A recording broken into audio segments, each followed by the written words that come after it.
Hey, younger sister. Good afternoon. So I am sitting beside you.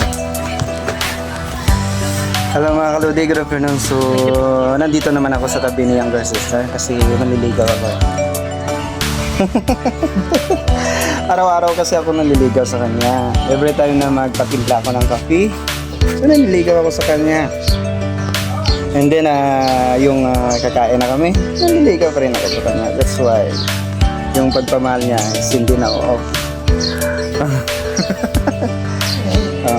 Always own. Own na own. Not own, but own. Yun na mga lodi kasi yung taba na din daw siya lang ngayon.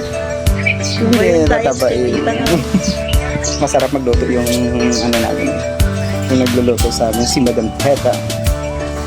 So yun lang mga kalodi, always tayo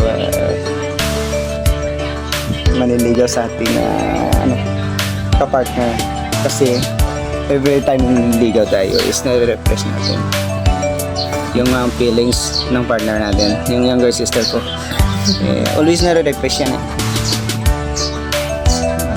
kasi pag hindi natin ligawan dahil atin una natin, so baka ma-off yan so dapat yun pagmamalaan dapat always own talaga, sabi ko kanina. So that's why mga kalodi, tip ko sa inyo, kahit magpatimpla kayo ng kape, so dapat manliligaw pa rin kayo. Refresh yan, refresh.